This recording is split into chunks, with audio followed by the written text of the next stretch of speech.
We have finally reached peak wokeness here in this country, after the left has finally figured out what has been oppressing minorities for all these years. Black cartoon characters voiced by white people. This all started the other day when Mike Henry, who is the voice actor of Cleveland Brown on Family Guy and has been for the past 2 decades, wrote a tweet that says, "It's been an honor to play Cleveland on Family Guy for 20 years.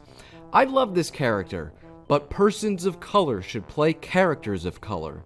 Therefore, I will be stepping down from the role." You know, if Family Guy really believes that they need to have a black person voice Cleveland Brown because he's a black cartoon character, I guess that means that they need to hire a dog to voice Brian, and they need to hire a baby to voice Stewie? That would only be appropriate, right?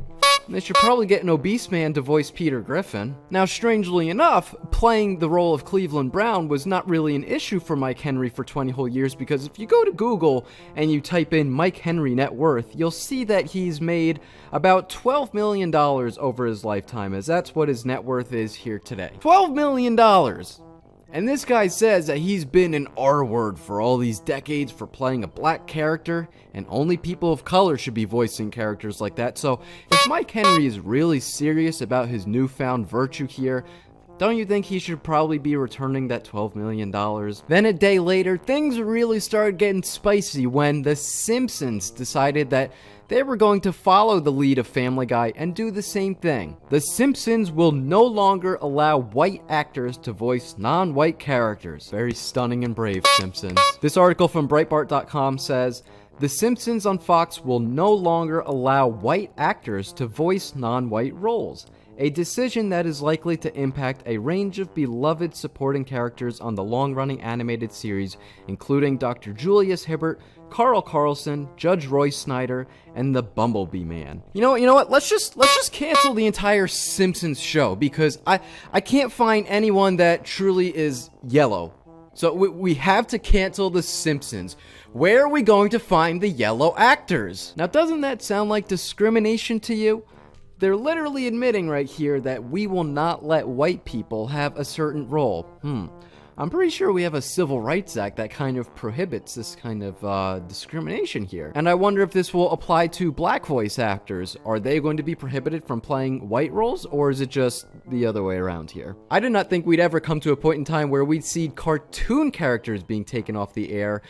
I don't know where society is going to be heading, but what I do know is that the censorship we're going to see on social media is only going to get worse as a result, and that's why you guys need to sign up right now at libertyhangout.tv to be able to get our full uncensored opinions that we would love to bring you right here on Facebook and YouTube, but we can't. So go there right now, libertyhangout.tv, start watching today. But the lunacy did not just stop there. Kristen Bell quits playing Central Park's mixed-race character Molly to cast racially appropriate character. Kristen Bell herself went on to say, "Casting a mixed-race character with a white actress undermines the specificity of the mixed-race and black American experience.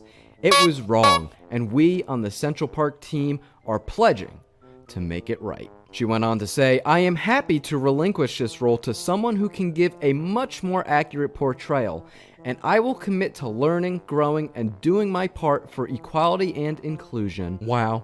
I feel so much better. And the craziness still does not even end at that example. Big Mouth's Jenny Slate to be replaced by black actor as she steps down from biracial character Missy. Now, this one is probably the saddest one that I've seen yet, because she gave the most pathetic an unnecessary apology that I think I have ever heard from a celebrity. She said, "I acknowledge how my original reasoning was flawed, that it existed as an example of white privilege and unjust allowances made within a system of societal white, and that in me playing Missy, I was engaging in an act of erasure of black people." Then this is where her apology gets really pathetic. "Ending my portrayal of Missy is one step in a lifelong process of uncovering the racism in my actions." And then she said, "Most importantly though, to anyone that I've hurt, I am so very sorry.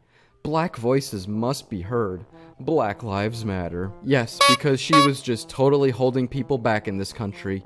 and holding them down by voicing this cartoon character. Oh, my life is just ruined because of these cartoons. I think the fact that they are even this bothered by cartoon characters just goes to show how not oppressed Black Lives Matter is in this country, that they have to make things up to be offended by. Now, if you would go to countries like, let's say, Iran, Iraq, China, we can see some real human rights abuses and some real forms of oppression. But if you go to the United States, where these people cry and cry that they are just so oppressed and held back in society, what are their examples? Cartoon characters. You know, guys, I will start taking this initiative seriously when they cancel the movie Air Bud, okay? I just think it's really inappropriate that there was a dog playing basketball. I've never seen a dog playing basketball in my time.